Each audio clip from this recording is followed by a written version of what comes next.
Hello Libra, and welcome to your March 2022 video. Now on the 2nd of March, we have a new moon, and this will be happening in your 6th house. A new moon will offer new beginnings and new insights into your health, mentally, emotionally, physically, and spiritually. Also new opportunities when it comes to your work. So when we are talking about the 6th house, we're talking about our routine. What are we putting our energy towards? Are we sleeping correctly, eating correctly? How is our physical vitality? Are we getting enough rest time between work time? And this is the energy that offers us new opportunities when it comes to our work and what we want to do and be of service to others. Is also the energy here. You might find an opportunity to actually be of service to someone else. You might find opportunities when it comes to your work life, and also opportunities when it gives you insight into your health and how you can better take care of yourself. Now, on the 7th, we have Mars and Venus coming together in this 5th house for you. And the 5th house for you is all about romance. Well, Mars and Venus are the planetary lovers. So them coming together is a beautiful energy. And this is happening in your 5th house. And the 5th house rules over romance and our inner child. So this would be the energy of being romantic. Venus there will be love. Venus rules over luxury, beauty, finances. So this energy will really be putting the energy of romance, and Mars taking action when it comes to your romantic life. And this is also about romancing yourself, being loving towards yourself, being loving towards others. That's how we encourage romance in our life, by doing these things for ourselves, and also it will work out in the way that others say, okay, this is what you're doing for yourself. This is what you like. Let me do these things too for you. So romance. It's also about inner child. What makes you truly happy? Look at your inner child and see how you can have fun. Fun is that house as well. It's a very important house to have fun, creativity. It's also the house of children and taking care of children. So if you have kids, this would be the house where you'd actually be thinking of ways to do fun things with your children, so that you can basically feel good and feel fulfilled with what you are doing for them as well. And when it comes to entrepreneurial work, it also boosts that energy. This 5th house is a lot of joy, right? It's about our heart and what we're passionate about. It's about romance, inner child, children, creativity, entrepreneurship as well. So when it comes to Venus, it boosts anything that you're going to do, and creative aspects, and Mars gives you the energy to take the action. On the 10th, we have Mercury coming into the 6th house. So this is where you communicate. And the 6th house of work messages, anything that needs to come about work opportunities, or you need to share when it comes to your work life, and also messages about health. You might read something very positive about health, mental health, or you might read something that you think, this might improve my health in some way. That's the energy. Mercury gives us information, gives us the thoughts too. So we might be thinking about these things, information, or it can come up when we are communicating to other people about work opportunities or health, or things we can do to improve ourselves mentally, emotionally, and as well as spiritually and physically.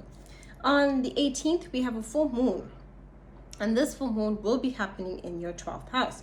Now the 12th house, you've been busy this month, right? Working. A lot of work energy was coming through and taking care of your mental, emotional, physical self. So when this full moon comes up, it's about disconnecting from the external and connecting more to your higher self. This is a time of solitude. This is a time where we release from past hurts, past experiences. It can feel very deeply emotional. 12th house is about releasing and letting go. It's a very emotional time where you can feel a bit isolated, feeling a bit sensitive. You might even feel weepy during a 12th house energy, especially with the full moon. The full moon's about releasing, and the 12th house is about closure and letting go and surrendering and all of that kind of energy, and being compassionate to yourself.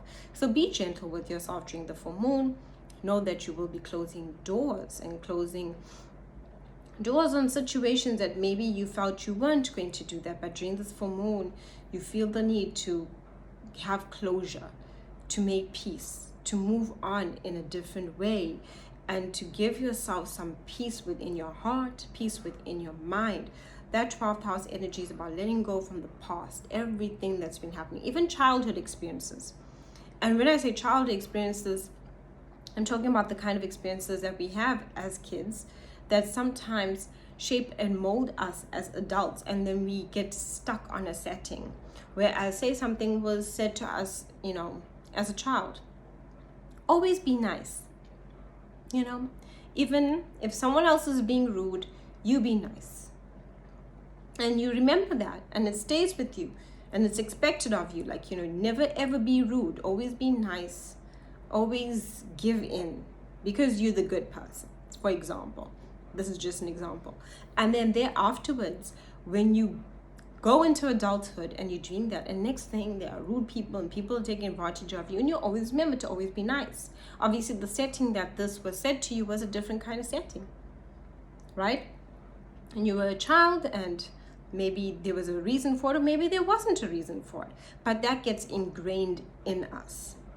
And that's what we start believing, and then we grow up, and then we start now doing that as an adult in situations that isn't called for, and people are being rude to us, and we still being nice, and people are still being rude, and we still being nice. And this builds up a lot of resentment, and that resentment builds up toxins, and that is very bad for your health, mentally, emotionally, and physically, right? So this 12th house is helping you release anything that is basically being held within you, any patterns, any subconscious patterns from childhood, from past experiences that are within you, that you feel you need to do these things. You are now unlocking them, and you are setting them free, and you are no longer carrying this energy with you, and you are moving forward in a new way. On the 21st, we have the Sun entering your 7th house, and on the 28th, we have Mercury entering the 7th house, relationships. Isn't it beautiful after all that clearing? Now the Sun gives you many opportunities to connect to people, be it in a friendship setting, family setting, relationship, when it's romantic, or whether it's just business, all relationships. The 7th house rules over relationships and how we relate to other people, but the Sun offers you opportunity. And Mercury in the 7th house gives you the energy to communicate within your relationships, to communicate about what's on your mind and what's important to you, and share it within your relationships especially. Thank you so much for watching. Do like and subscribe. My website is linked down below if you'd like a reading, as well as a link for appreciation of these videos.